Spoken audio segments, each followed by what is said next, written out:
అందరికీ నమస్కారం.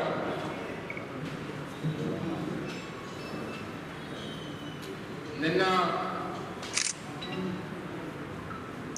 గౌరవ ముఖ్యమంత్రి వైఎస్ జగన్మోహన్ రెడ్డి గారి తాలూకా ఆలోచన విధానాన్ని రాష్ట్రంలో అన్ని ప్రాంతాలు అభివృద్ధి చెందాలి, రాష్ట్రంలో ఉన్నటువంటి అన్ని ప్రాంతాల ప్రజల తాలూకా ఆకాంక్షలకి అనుగుణంగా చేసినటువంటి ఆలోచన అయినటువంటి 3 రాజధానుల ప్రతిపాదనకు సంబంధించినటువంటి ప్రక్రియ నిన్న గౌరవ రాష్ట్ర గవర్నర్ గారు ఆమోద ముద్ర తెలపడం ఈ రాష్ట్ర చరిత్రలో ఒక చారిత్రాత్మకమైనటువంటి రోజుగా ఈ 13 జిల్లాల ప్రజలు కూడా ఓ పండుగ వాతావరణంలో నిన్నటి రోజుని 31/7/2020 స్వతంత్రం వచ్చిన తర్వాత ఆంధ్రప్రదేశ్ రాష్ట్ర చరిత్రలో అనేక రకాలుగా ఇబ్బంది పడినటువంటి సందర్భాల తర్వాత కొత్తగా ఏర్పడినటువంటి ఆంధ్ర రాష్ట్రం ఒక సువర్ణ అక్షరాలతో లిఖించబడినటువంటి రోజుగా నిన్నటి రోజుని ఈ ఆంధ్ర రాష్ట్ర ప్రజలందరూ కూడా అభివర్ణిస్తూ ఉన్నారు. మరి ముఖ్యంగా ఉత్తరాంధ్ర ప్రాంత ప్రజానికుల తరఫున విశాఖపట్నం వాసిగా, విశాఖపట్నం నుంచి శాసనసభకి ప్రాతినిధ్యం వహిస్తున్నటువంటి వ్యక్తిగా రాష్ట్ర ముఖ్యమంత్రి జగన్మోహన్ రెడ్డి గారికి ఉత్తరాంధ్ర ప్రజానికుల తరఫున, విశాఖపట్నం ప్రజల తరఫున హృదయపూర్వకమైనటువంటి కృతజ్ఞతలు తెలియజేసుకుంటా ఉన్నాం. ఉత్తరాంధ్ర ప్రజలు ఎప్పటికీ కూడా జగన్మోహన్ రెడ్డి గారికి రుణపడి ఉంటామన్నటువంటి విషయాన్ని కూడా ఈ సందర్భంగా తెలియజేస్తా ఉన్నాం. మరి ఈ సందర్భంగా విశాఖపట్నం ప్రాంత ప్రజానికం, విశాఖపట్నం ప్రాంత ప్రజలు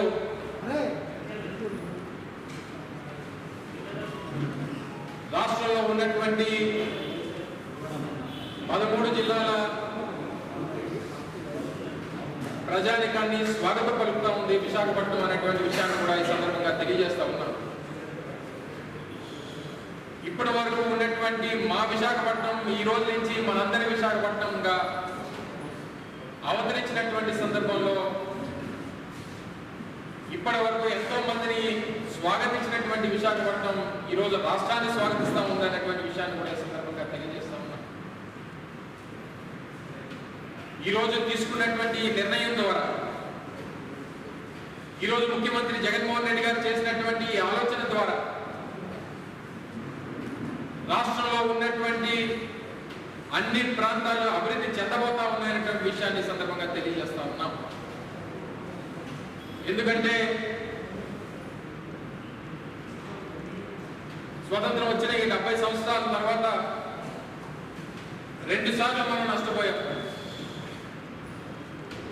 56లో మొట్టమొదటిసారిగా ఆంధ్రప్రదేశ్ రాష్ట్ర అవతరణ జరిగినప్పుడు ఆ రోజు ఉమ్మడి రాజధానిగా ఉన్నటువంటి మద్రాస్ వదులుకున్నాం. తర్వాత హైదరాబాద్ని అభివృద్ధి చేశాం. హైదరాబాద్ అభివృద్ధి చెందిన తర్వాత 2014 సంవత్సరంలో రాష్ట్ర విభజన జరిగిన తర్వాత ఏ రకంగా ఈ రాష్ట్రం నష్టపోయిందో మనందరం చూసాం. మళ్ళీ అటువంటి తప్పిదం జరగకూడదని, మళ్ళీ ఆ రకంగా నష్టపోకూడదని, మళ్ళీ ఒక ప్రాంతంలోనే అభివృద్ధి చెంది ఒక ప్రాంతమే అభివృద్ధికి నోచుకొని మళ్ళీ అటువంటి తప్పిదం ఏదైనా జరిగితే మళ్ళీ రాష్ట్రం అంతా దానివల్ల నష్టపోకూడదని, ఏదన్నా అభివృద్ధి చేసేటువంటి క్రమంలో అన్ని ప్రాంతాలు అభివృద్ధి చెందాలనేటువంటి ఒక గొప్ప ఆలోచన చేసినటువంటి నాయకుడు జగన్మోహన్ రెడ్డి గారు ఈ నిర్ణయాన్ని తీసుకోవడం, తద్వారా రేపు ఉత్తరాంధ్ర ప్రాంతం, రాయలసీమ ప్రాంతం, ఇప్పుడున్నటువంటి అమరావతి ప్రాంతం, అన్ని ప్రాంతాలు అభివృద్ధి చెందేటువంటి క్రమంలో ముందుకెళ్తాయి. తద్వారా 13 జిల్లాలు అభివృద్ధి చెందాయి. తద్వారా రాష్ట్రం అభివృద్ధి చెందుతుంది. దేశంలో ఉన్నటువంటి రాష్ట్రాల్లో ఒక ఉన్నతమైనటువంటి రాష్ట్రంగా ఆంధ్ర రాష్ట్రం అవతరిస్తుంది అనేటువంటి ఒక ముందు చూపుతో తీసుకున్నటువంటి నిర్ణయాన్ని ఈరోజు రాష్ట్ర ప్రజలందరూ కూడా స్వాగతం పలుకుతా ఉన్నారు. ఈరోజు ఉత్తరాంధ్ర ఉత్తి ఆంధ్రగా మిగిలిపోవడం, ఉత్తమాంధ్రగా తీర్చిదిద్దాలని ఏదో విశాఖపట్నం ఎగ్జిక్యూటివ్ క్యాపిటల్గా కార్యనిర్వాహక రాజధానిగా ఏర్పాటైతే ఏదో విశాఖపట్నం మాత్రమే అభివృద్ధి చెందుతుందనేటువంటి విషయం కాకుండా విశాఖపట్నం లాంటి నగరాన్ని అభివృద్ధి చేస్తే, విశాఖపట్నం లాంటి నగరాన్ని ఓ గుర్తింపుని తీసుకొని వస్తే తద్వారా పక్క ప్రాంతాలైనటువంటి విజయనగరం కానీ, శ్రీకాకుళం కానీ, చుట్టుపక్కల ఉన్నటువంటి జిల్లాలు కానీ అభివృద్ధి చెందుతాయన్నటువంటి ఒక గొప్ప ఆలోచనతో తీసుకున్నటువంటి నిర్ణయం. నిజంగా ఇటువంటి ఒక చారిత్రాత్మకమైనటువంటి నిర్ణయం, ఒక చారిత్రాత్మకమైనటువంటి ఆలోచన చేసినటువంటి క్రమంలో ఆ రోజు శాసనసభలో మాట్లాడేటువంటి అవకాశం ఆ రోజు నాకు కూడా రావడం ఒక అదృష్టంగా భావిస్తాం. ఆ రోజు మాట్లాడినప్పుడు గౌరవ ముఖ్యమంత్రి గారు చెప్పడం జరిగింది, గౌరవ ముఖ్యమంత్రి గారు కూడా తెలియజెప్పడం జరిగింది. రాష్ట్ర విభజన జరిగిన తర్వాత హైదరాబాద్తో పోటీ పడేటువంటి నగరం ఈ రాష్ట్రంలో కొత్తగా ఏర్పడినటువంటి మన 13 జిల్లాల్లో ఏదన్నా ఉందంటే అది ఒక్క విశాఖపట్నం లాంటి నగరం అనేటువంటి విషయాన్ని అలా చెప్పడం జరిగింది. అది నేను కొత్తగా చెప్పాల్సినటువంటి అవసరం లేదు. ఈ రాష్ట్ర ప్రజలకు తెలిసినటువంటి అంశం, ఈ రాష్ట్ర ప్రజలకు తెలిసినటువంటి నగరం, ఈ రాష్ట్రంలో ఎంతో మంది ప్రజానీకాన్ని ఆదరించినటువంటి నగరం విశాఖపట్నం. ఈరోజు విశాఖపట్నం నగరంలో బ్రహ్మాండమైనటువంటి పోర్టులు ఉన్నాయి, కావాల్సినటువంటి ఇంటర్నేషనల్ ఎయిర్పోర్ట్ ఉంది, కావాల్సినటువంటి నేషనల్ హైవే కనెక్టివిటీ ఉంది, కావాల్సినటువంటి గూడ్స్ కనెక్టివిటీ, రైల్వే కనెక్టివిటీ ఉంది, సరైనటువంటి వాతావరణం ఉంది, కావాల్సినటువంటి ఇండస్ట్రీస్ ఉన్నాయి, ప్రభుత్వానికి కావాల్సినటువంటి భూమి ఉంది. ఈరోజు ఇన్ని రకాలుగా ఇన్ని వనరులు ఉన్నటువంటి నగరం. సహజంగా ఒక నగరాన్ని కానీ, ఒక రాజధాని కానీ నిర్మాణం చేపట్టాలంటే అది ప్రభుత్వం చేపడితే అయ్యేటువంటి నగరం కాదు. అది స్వతహాగా అభివృద్ధి చెందేటువంటి గుణం ఉండాల్సినటువంటి నగరం విశాఖపట్నం, కావాల్సినటువంటి వనరులు ఉన్నటువంటి నగరం విశాఖపట్నం. ఈరోజు బ్రహ్మాండమైనటువంటి ఆ వనరులు ఈ విశాఖపట్నం నగరానికి ఉన్నాయనేటువంటి దాంట్లో అతిశయోక్తి లేదనేటువంటి విషయాన్ని సందర్భంగా తెలియజేస్తాం.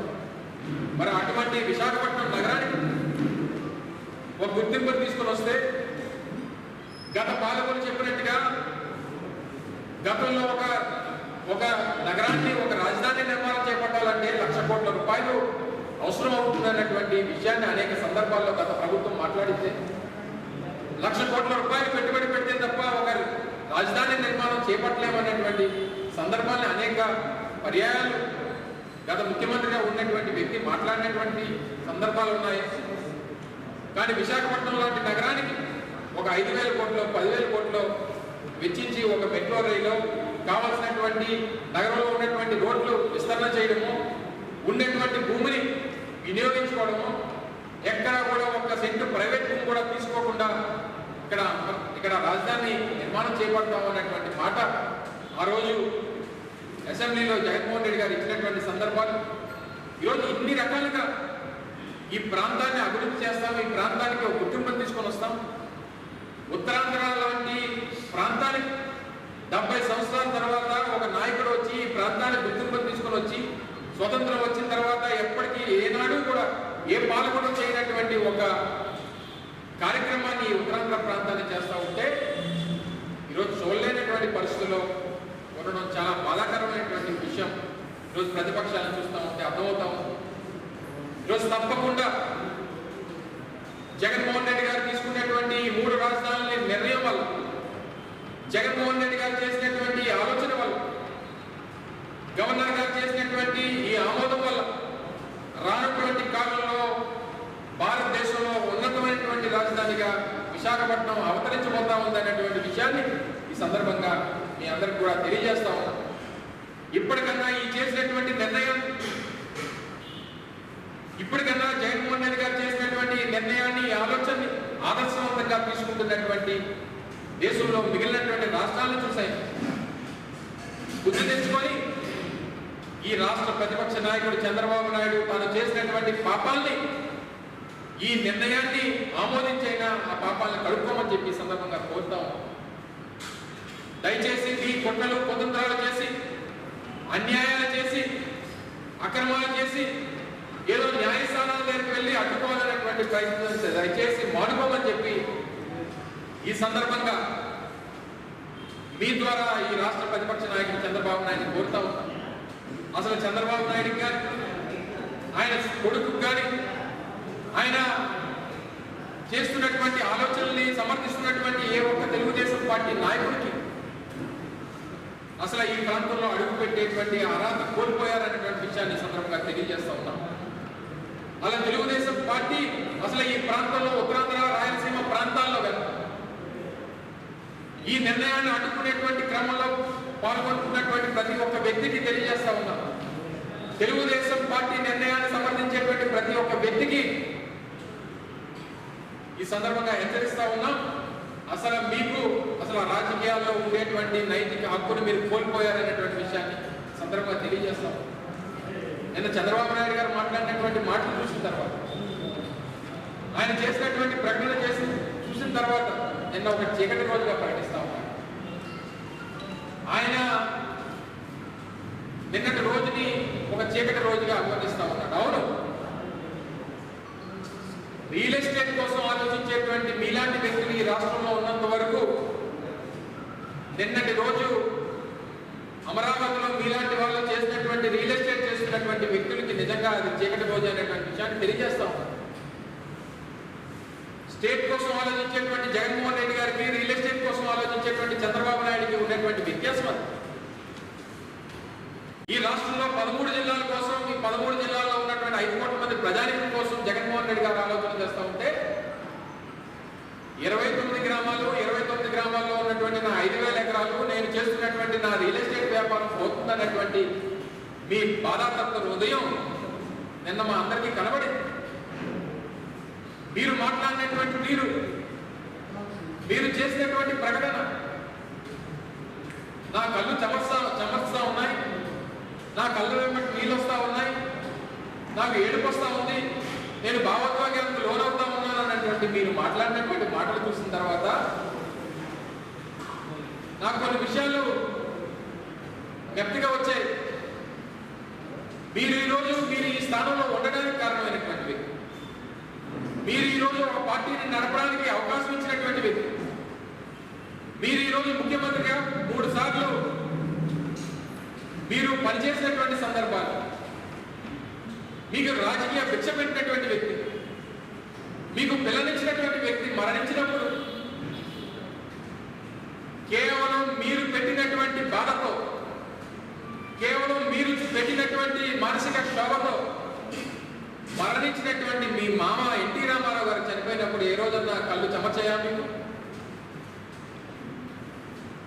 మీకు పిల్లనిచ్చినటువంటి బావ, మీకు రాజకీయ భిక్ష పెట్టినటువంటి వ్యక్తి అడ్డగోలుగా ఆయన దగ్గర నుంచి ఒక రాజకీయ పార్టీని లాక్కొని ముఖ్యమంత్రిగా, బ్యాక్డోర్ పొలిటీషియన్ గా మీరు ముఖ్యమంత్రి అయ్యి ఆయన చావు కారణమైనటువంటి రోజు, ఆయన మరణించినటువంటి రోజు ఈ రాష్ట్రంలో ఎంతో మంది కంటతడి పెట్టుకున్నారు. మీరు పెట్టుకున్నారా? మీకు ఏ రోజైనా ఆ రోజు కళ్ళు చెమర్చాయా? కరెంటు బిల్లులు పెరిగిపోతా ఉన్నాయి, కరెంటు రేట్లు పెరిగిపోతా ఉన్నాయని చెప్పి బషీర్బాగ్ లో పోరాటం చేసినటువంటి వ్యక్తులు రోడ్ల మీదకి వస్తే వాళ్ళని తోటాలతో కాల్చి చంపి వాళ్ళ మరణానికి కారణమైనటువంటి సందర్భం ఆ రోజు మీకు కళ్ళం నీళ్ళు వచ్చాయా? లేకపోతే మీరు నేషనల్ జియోగ్రఫీ ఛానల్ కోసం మీ బోయపాటి సీన్తో మీరు తీర్చుకున్నటువంటి మీ సినిమా తీర్చుకున్నప్పుడు రాజమండ్రి పుష్కరాల్లో 29 మంది చావు కారణమైనటువంటి రోజు, ఆ రోజు మీ కళ్ళం పట్టి నీళ్ళు వచ్చాయా? ఈరోజు రాష్ట్రం ఈ రకంగా అయిపోవడానికి, ఈరోజు ఉమ్మడి రాష్ట్రం రాష్ట్రంగా 23 జిల్లాలతో సుభిక్షమైనటువంటి రాష్ట్రంగా ఉన్నటువంటి ఆంధ్రప్రదేశ్ రాష్ట్ర విభజనకి ప్రధాన కారకులైనటువంటి మీరు ఆ రోజు ప్రతిపక్ష నాయకుడిగా నాకు 2 రాష్ట్రాలు 2 కళ్ళు అని చెప్పి 2 నాలుగుల దూరంతో రాష్ట్ర విభజనకు కారణమైనటువంటి ప్రధానమైనటువంటి ముద్దాయిలు ఈ రాష్ట్రం ఈరోజు ఈ స్థాయిలో ఈ పరిస్థితిలో ఉండడానికి కారణమైనటువంటి ఆ చంద్రబాబు నాయుడు గారికి మరి ఆ రోజు కళ్ళు చెమర్చాయో లేదో తెలియదు కానీ ఆయన పెట్టినటువంటి పెట్టుబడి, ఆయన పెట్టినటువంటి డబ్బు, ఆయన పెట్టినటువంటి రియల్ ఎస్టేట్ వ్యాపారం ఈరోజు నష్టం కలుగుతూ ఉందని చెప్పి ఆయన కళ్ళు వెంబడి నీళ్ళు వస్తూ ఉన్నాయి. మహాభారతతో 10 సంవత్సరాలు ప్రభుత్వాలు ఇది నా కోసం కాదు రాష్ట్రం కోసం అనేటువంటి మాటలు మీరు మాట్లాడుతూ ఉంటే ఇంకా మమ్మల్ని నమ్మమంటారా? మీ మొసల కన్నీళ్ళు ఇన్ని రకాలుగా ఈరోజు మేము క్లియర్గా చెప్తా ఉన్నాం. నిన్న మా గౌరవ మంత్రి గారు చెప్పారు, మా గౌరవ ముఖ్యమంత్రి గారు అనేక సందర్భాలు చెప్పారు. ఈరోజు విశాఖపట్నం ఉత్తరాంధ్ర ప్రాంతం ఏ మేరకు అభివృద్ధి చెందుతుందో అదే రీతిలో ఇప్పుడు ఉన్నటువంటి అమరావతి ప్రాంతాన్ని కూడా అదే స్థాయిలో అభివృద్ధి చేస్తామనేటువంటి మాట అనేక సందర్భాల్లో మా ముఖ్యమంత్రి గారు మా మంత్రులు అనేక సందర్భాల్లో చెప్తూ వచ్చాం. దానికి కట్టుబడి ఉన్నామనేటువంటి విషయాన్ని కూడా తెలియజేస్తా ఉన్నాం. చంద్రబాబు నాయుడు తప్పు చేసి ఉండొచ్చు, చంద్రబాబు నాయుడు అవినీతి చేసి ఉండొచ్చు, చంద్రబాబు నాయుడు రియల్ ఎస్టేట్ చేసి ఉండొచ్చు, కానీ దానికి నష్టపోయినటువంటి ఆ ప్రాంతంలో ఉన్నటువంటి రైతులకు మాత్రం ఎట్టి పరిస్థితుల్లో అన్యాయం జరగనివ్వమనేటువంటి విషయాన్ని ఈ సందర్భంగా మరొకసారి అమరావతి ప్రాంత రైతాంగాన్ని కూడా తెలియజేస్తా ఉన్నాం.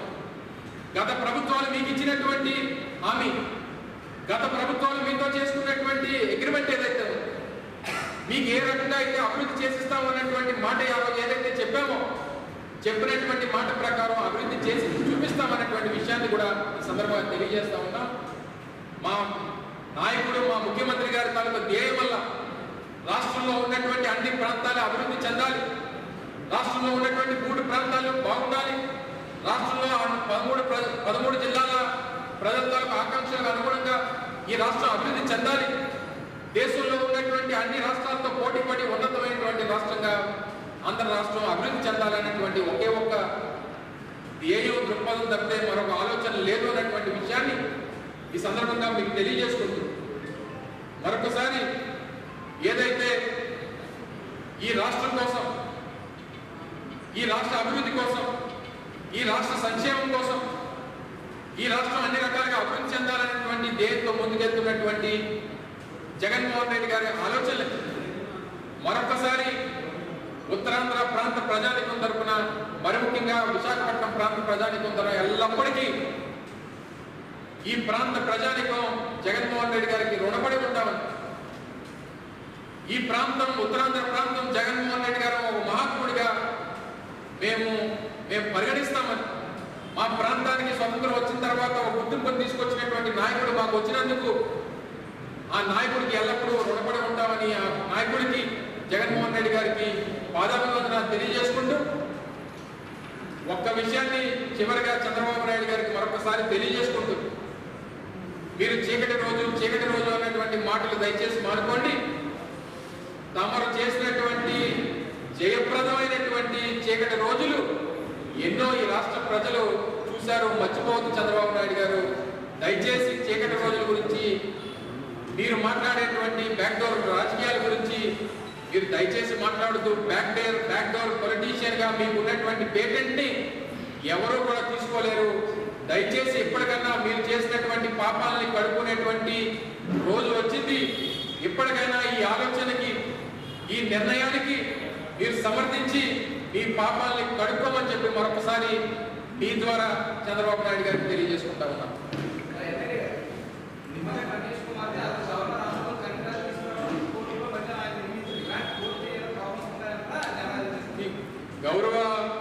గవర్నర్ గారు తీసుకున్నటువంటి నిర్ణయం తర్వాత ఆయన ఆమోద ముద్ర వేసేటువంటి క్రమంలోనే సహజంగా అన్ని రకాలైనటువంటి న్యాయ నిపుణుల తాలూకు సలహాలు, తీసుకోవాల్సినటువంటి చర్యలు, దానికి ఎదురొచ్చేటువంటి సమస్యలకు సంబంధించినటువంటి అంశాలన్నీ పరిగణలో తీసుకొని ఒక నిర్ణయాన్ని గవర్నర్ గారు తీసుకుంటారు.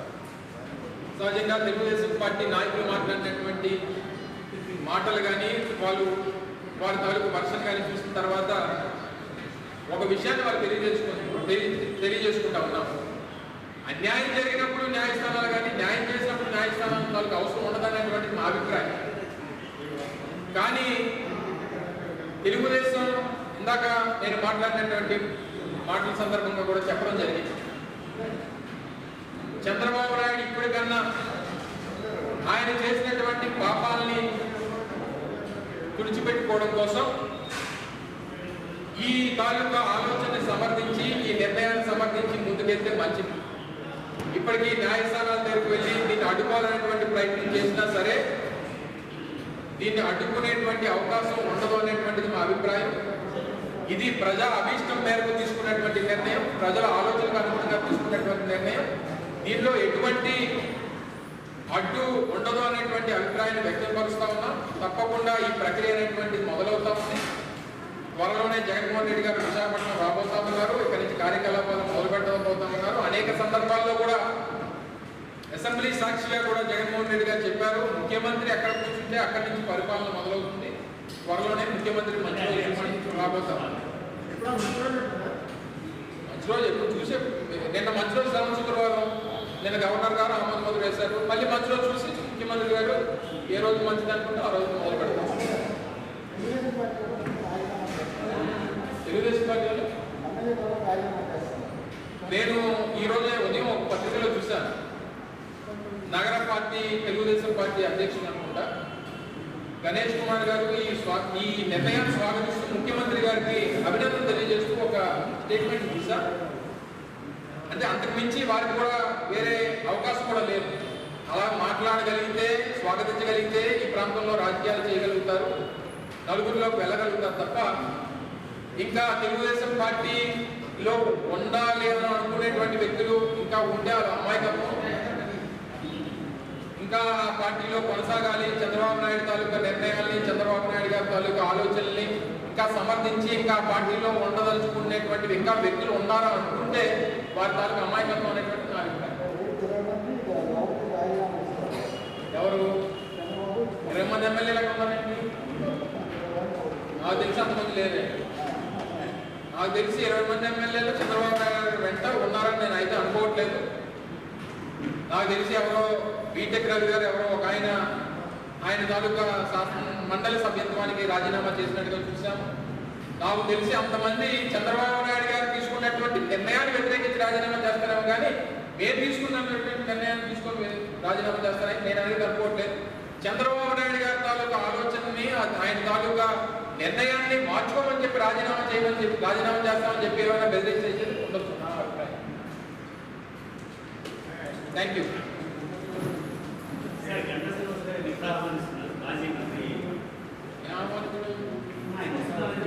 తెలియదు ఆయన అడగాలి, మాకు తెలియదు.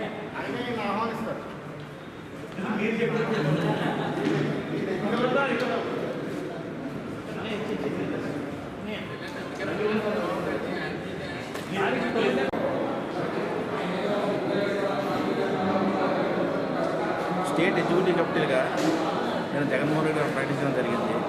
ఇప్పుడు స్టేట్ సెక్రటరీ రొంగ జగన్నాథన్ గారితో ఆయన తాలూకా మెసేజ్ ఇస్తున్నారు. ఈరోజు ఏంటంటే గౌరవ ముఖ్యమంత్రి గారు జగన్మోహన్ రెడ్డి గారు శాశ్వత నిర్ణయం అప్పుడు పాదయాత్రలో తీసుకోవడం జరిగింది. ప్రజలు ఈ రాష్ట్రంలో పర్యటించేటప్పుడు ఏ ప్రాంతంలో ఎవరెవరికి ఎన్ని కష్టాలు ఉన్నాయి, ఆ ప్రాంతవాసుల సమస్యలు ఏంటి క్షుణ్ణంగా పరిశీలించింది ముఖ్యమంత్రి గారు. ఈరోజు ఏంటంటే ఉత్తరాంధ్ర తీవ్ర అన్యాయం జరిగింది, అలాగే కర్నూలు ప్రాంతంలో కూడా అక్కడ రాయలసీమ కూడా అన్యాయం జరిగిందనే ఉద్దేశంతో గత చరిత్ర తీసుకెళ్తే హైదరాబాద్ను ఒకే ప్రాంతంగా డెవలప్ చేసి ఉద్యమాలు చేసే పరిస్థితి ఉండేటప్పుడు అన్ని ప్రాంతాలు సమన్యాయం చేయాలి, అందరికీ న్యాయం చేయాలనే ఉద్దేశంతో వీళ్ళ గౌరవ ముఖ్యమంత్రి గారు తీసుకున్న నిర్ణయం ఈ రాష్ట్రంలోనే కాకుండా దేశంలోనే కాకుండా ప్రపంచంలో ఈవేళ తెలుగువారు ఎక్కడున్నా సరే గౌరవ ముఖ్యమంత్రి గారిని ఆకాశానికి ఎత్తేసి ఇవాళ బ్రహ్మాండంగా ధన్యవాదాలు తెలియజేస్తున్నారు. ఈరోజు ఉత్తరాంధ్రకి తీసుకునే పరిస్థితికి వచ్చేటప్పటికి ఉత్తరాంధ్ర వెనుకబాటుతనం కానీ ఉత్తరాంధ్ర చేసిన అన్యాయం కానీ గత చరిత్ర తీసుకెళ్తే చాలా నష్టపోయే పరిస్థితి. వీళ్ళు ఉత్తరాంధ్రని అభివృద్ధి చేయాలనే ఉద్దేశంతో ఈరోజు విశాఖ పరిపాలనా రాజధానిగా తీసుకోవడం జరిగింది. విశాఖ పరిపాలనా రాజధానిగా తీసుకొని అందరూ ఈవేళ ఉత్తరాంధ్ర ప్రజలు జగన్మోహన్ రెడ్డికి బ్రహ్మరథం పెడుతూ స్వాగతిస్తున్నారు. అందులో భాగంగా ఈరోజు ముఖ్యమంత్రి గారు ఏంటంటే ఎయిర్పోర్ట్, ఇంటర్నేషనల్ ఎయిర్పోర్ట్ కానీ, మెట్రో కానీ, ఈవేళ పరిశ్రమలు కానీ ఉత్తరాంధ్రాన్ని డెవలప్ చేయాలన్న ఆలోచనతో ఈరోజు మంచి నిర్ణయం తీసుకోవడం జరిగింది. గౌరవ ముఖ్యమంత్రి గారికి ఈవేళ ఏంటంటే మా వైఎస్ఆర్ కాంగ్రెస్ పార్టీ తరఫున, ఉత్తరాంధ్ర ప్రజల తరఫున ఈవేళ ఏంటంటే హర్షధ్వారాలు ప్రకటిస్తూ ఈవేళ ఇలాంటి ముఖ్యమంత్రి ఇంకో 30 ఏళ్ళు ఉండాలని చెప్పేసి స్వాగతిస్తూ కృతజ్ఞతలు తెలియజేసుకుంటున్నాను.